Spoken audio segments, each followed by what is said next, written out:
What's up guys, welcome to a special video. In the past few weeks I've been talking about all the films and TV shows I've watched in 2019 so far.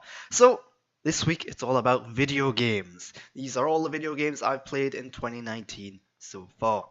And don't worry, next week I will be getting back to more regular, varied content. It won't just be everything I've watched so far in 2019. So let's get straight to it.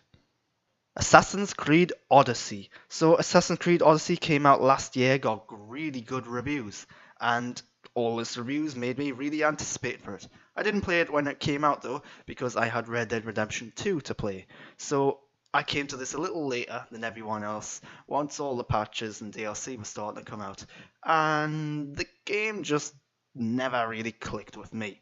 I like Assassin's Creed. I really liked Assassin's Creed Origins, the game that came out prior to this. But Assassin's Creed Odyssey just isn't doing it for me for whatever reason. Perhaps it is because I went from Red Dead Redemption 2 to Assassin's Creed Odyssey. Red Dead Redemption 2, by the way, I thought was a really good game. So here's what I think overall. The visuals of Assassin's Creed Odyssey, it's got great lighting, great mood. I like some of the settings. The whole Greek mythology stuff should really work for me, but it's just not really working at all. So the main character, I am playing this as Cassandra. You can play as Cassandra or Alexios, and I think Cassandra is a really likable character. I really do like her quite a bit. She's got a sense of humor to her. It's really well done, really good performance. The problem is that the actual gameplay elements just come across as a little arcadey and wooden to me. Again, coming from Red Dead, where everything's just trying to be as realistic as possible, to then all of a sudden coming here, where everything's just trying to be as quick and as action-packed as possible, it's just not really working. It took me a long time to get used to the combat, and the combat's not that different from Assassin's Creed Odyssey. Assassin's Creed Origins. So, I don't know, there's just something not working out here. As for the story is told in chunks. There's kind of 3 different storylines going on at once here. There's the one focusing on Cassandra, there's the one focusing on the assassins and so on, and then there's the more future stuff that's fed in throughout the series. And it's just not that interesting. The stuff with Cassandra, focusing on her father and her family and her upbringing and so on, the game's just not giving me much reason to care about the characters, to care about the story, to care about what's happened. And I've put in about 10 to 20 hours in this game, so that's a fair amount of time, and if it's not clicking at this point, when will that happen? I am going to go back, see if it works again once I've given it a break, but yeah, I'm pretty disappointed in this. Resident Evil 2 Remake. So Resident Evil 2, the original, is my favourite Resident Evil game, and I've been waiting for this remake for a long time. So Resident Evil 2, the remake, is brilliant, really good. Possibly my game of the year so far. In fact, it probably is my game of the year so far. So it is a remake of Resident Evil 2, the original. What it does is it combines elements from... Right, in the original Resident Evil 2, you have basically 4 gameplay walkthroughs. There's Leon A, Leon B, Claire A, Claire B. And they each interact with one another, and depending on the order you play in, it affects the other storylines. What they've done here is they basically took the best bits from Leon A and Leon B, put them into one, and the best things from Claire A and Claire B and put them into one. And it works really well. You're meant to play this game at least twice. You should probably play it even more. Sadly, on repeat playings, not much is that different this time around. So you would think that if you do something in Leon's storyline, then the repercussions of that would feed into Claire's storyline if you're playing as Claire later. Well, that doesn't really happen. So for example, there might be a moment where you find the key and unlock a door in Leon's storyline, only for then Claire to come along and that door's still locked again, and you've got to go through the whole process to get that key again. It's a bit weird. All the puzzles seem to just reset themselves. It seems like a bit of a wasted opportunity, to be honest. But on the whole, the game is really good, really fun, really scary. I like the new third-person perspective a lot. Graphically, it's really good, really moody, good lighting, and a lot of this is in the dark. In the original game, there wasn't a flashlight. I don't believe there was. I can't really remember. It's been that long. But a lot of the main corridors in the game were pretty brightly lit in the original. Yeah, it's total pitch black, you need a flashlight. And the game does a good job of spacing out your resources and items so that you know you've got to manage your items well. If you've only got so many bullets, you've got to make them last. And some of the zombies, they can take a beating. It's not just one shot to the head and that does it. Sometimes you've got to unload an entire clip into the head and practically destroy the head to kill them. Then you've got Mr. X. So Mr. X is really creepy. Visually, I don't think he's that creepy. It's more the idea of him that's creepy. The fact that he is stalking you throughout this police station, the fact that he is going all around this place looking for you, he could literally pop out from anywhere. It's completely spontaneous. Your playthrough could be totally different than mine because Mr. X might not be there in certain areas when you're playing through. It all depends on how much noise you make and how much racket you make and how much attention you're getting. It's really well done. It's a bit similar to Alien Isolation in the way that the alien would be lurking around looking for you. The combat, I think, is really good.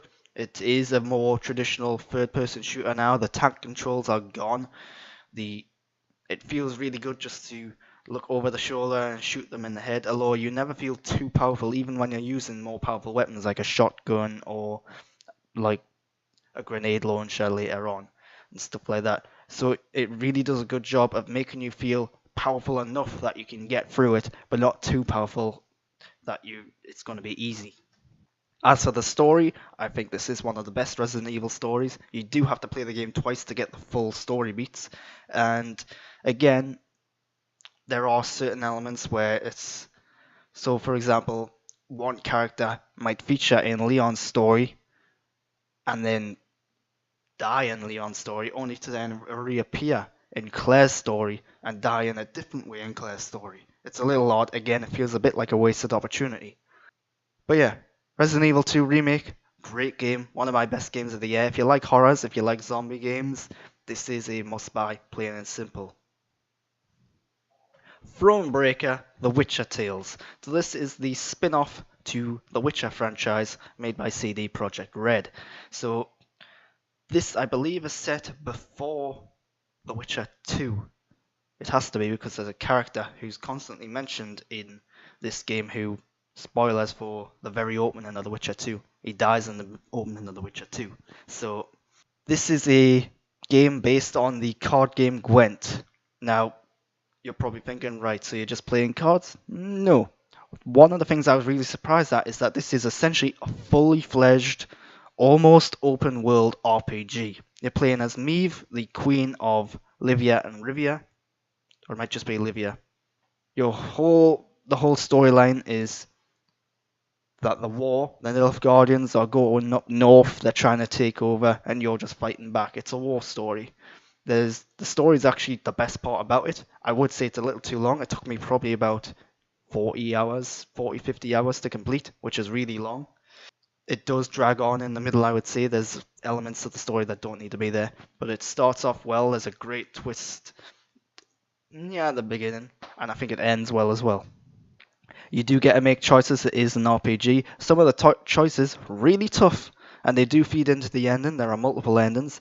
So some of the choices might involve you coming across a town where the villagers are harassing an elf because they don't like elves.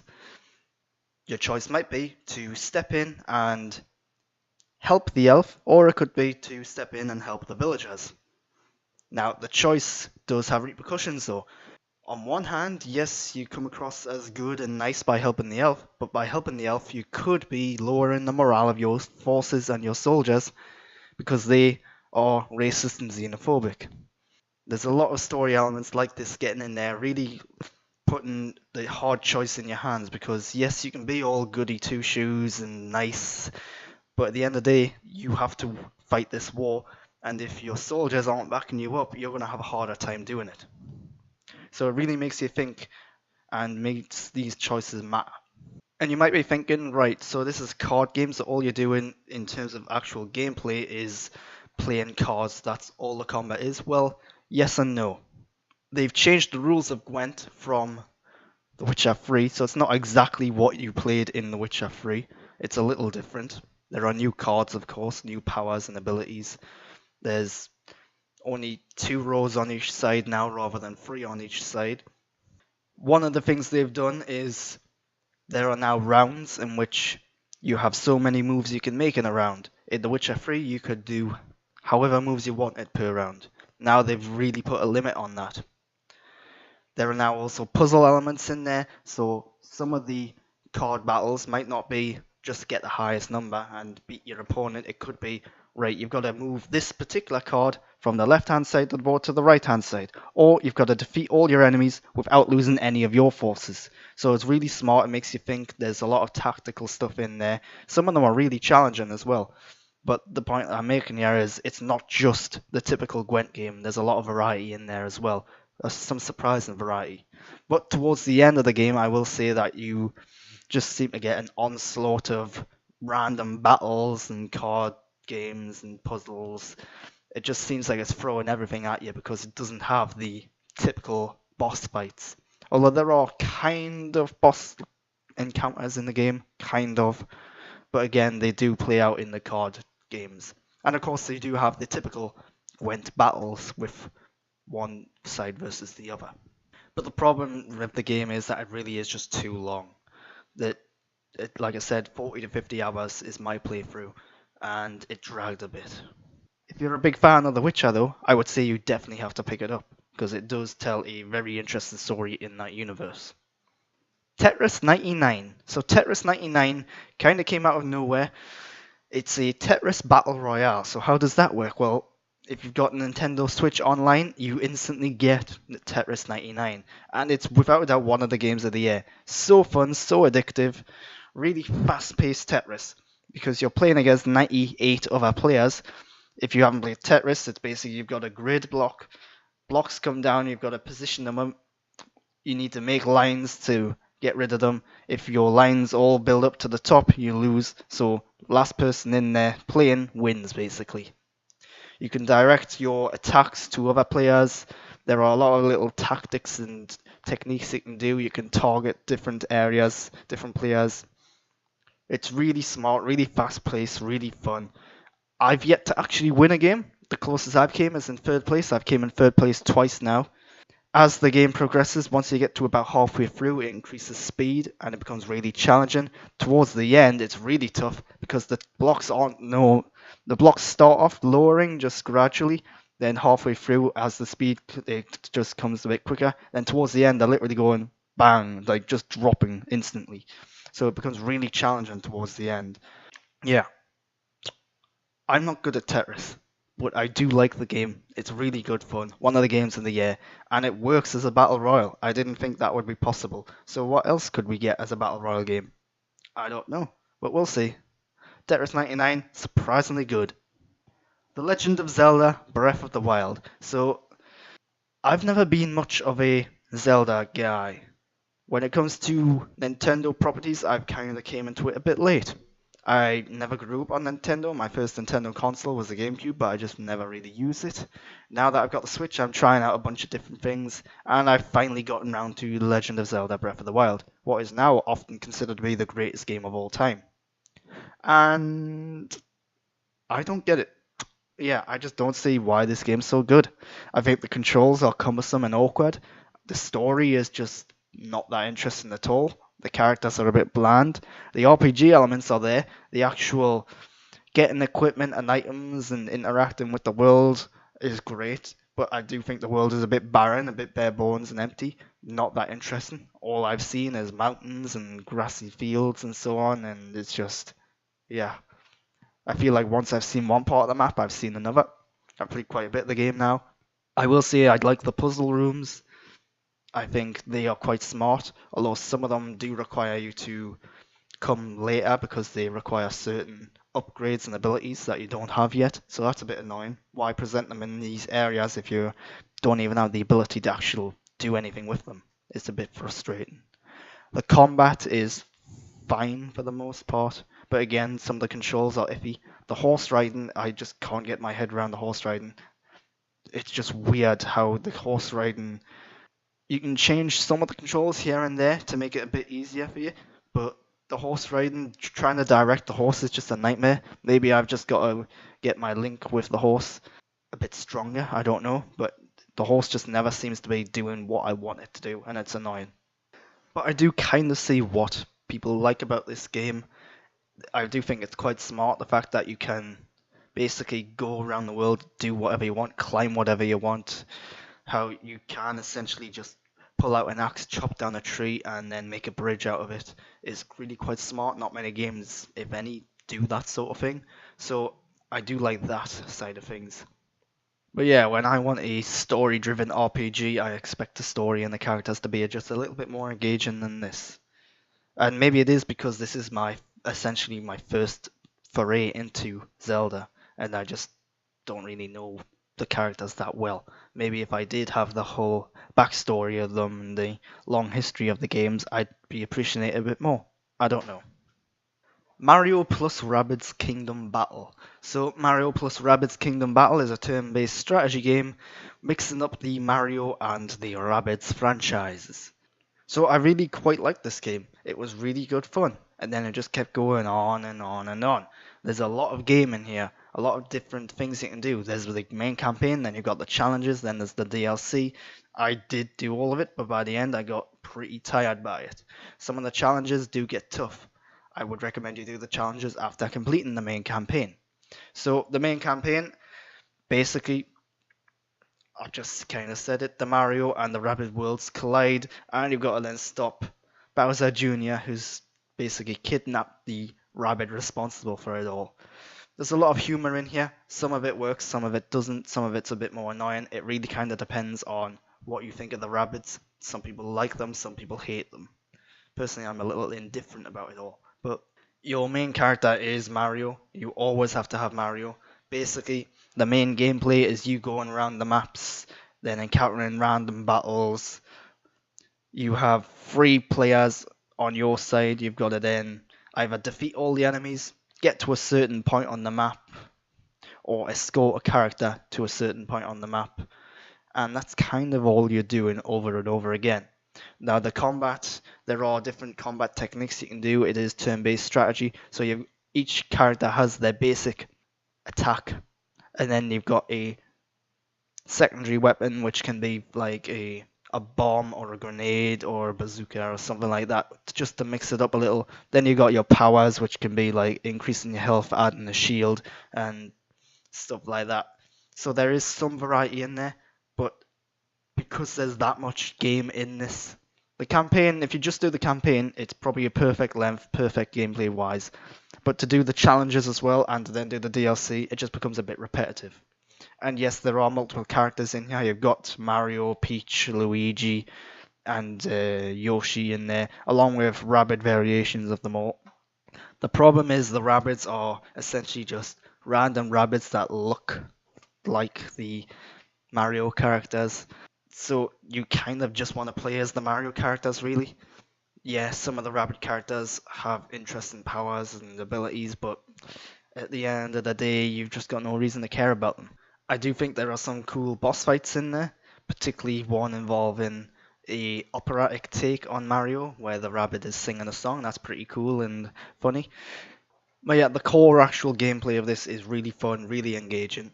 It works really well. It's a good turn-based strategy game. I just think there's a little bit too much of it, especially if you're wanting to do 100% of it, which I did try and do.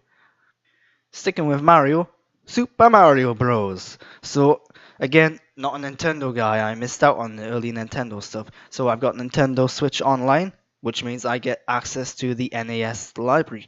So I've gone back, played Super Mario Bros., the game that started it all.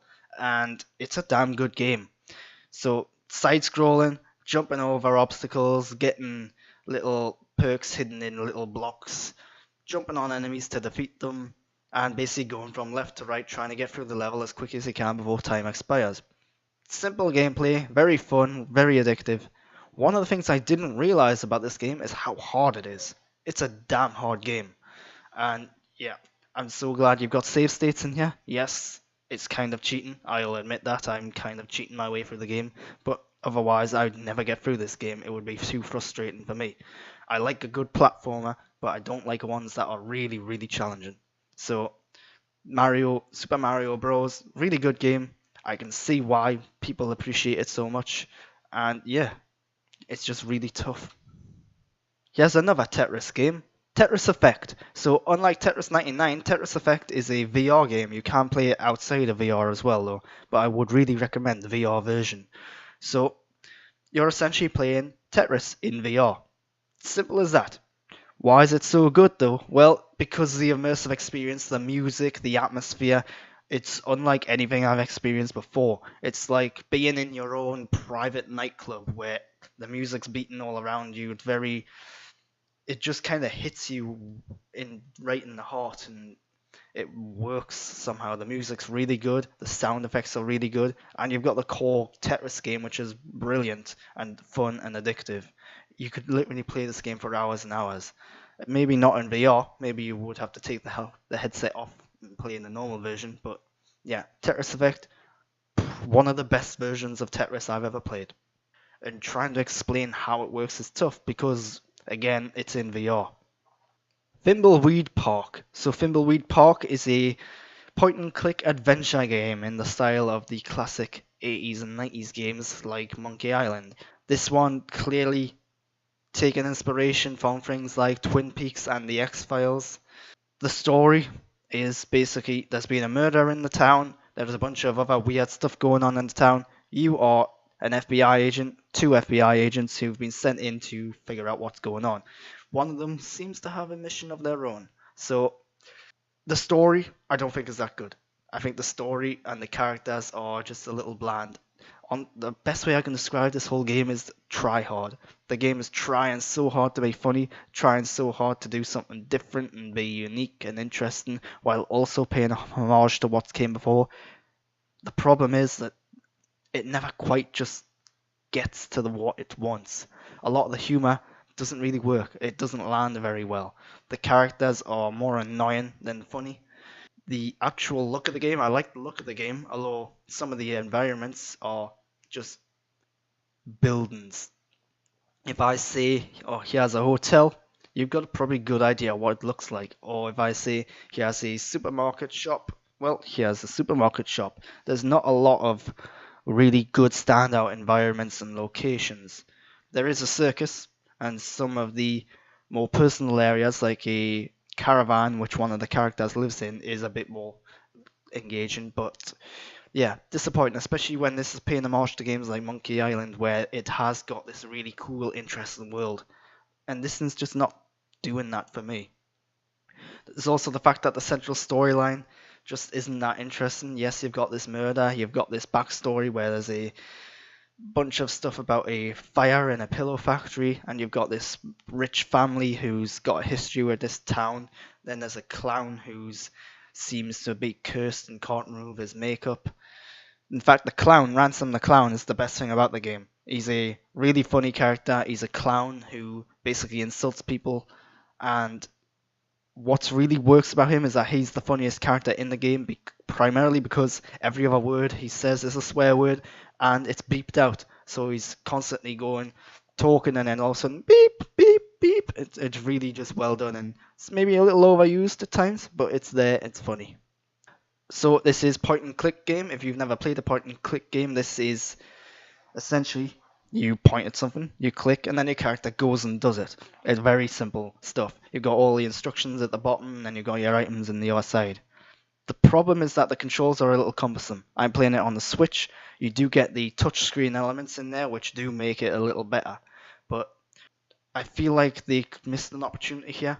In the remasters for the Monkey Island games, the left analog stick moved your character around the screen. Here, it moves the pointer around the screen, and you've got to hold another button to move your character. You've got to then double tap that button to make your character move quicker. It just feels like there's constantly an extra step, an extra instruction or command involved in making your character do anything in this game, and it just becomes a bit frustrating and annoying.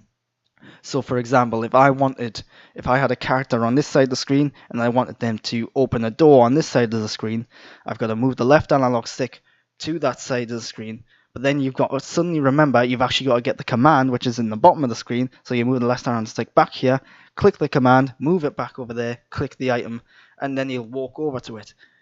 And if you've clicked the wrong thing, if you say, if it's a door, for example, and you want to get through the door, you've actually got to click open the button. Then you've opened it, then you've got to click off that and then go through the door.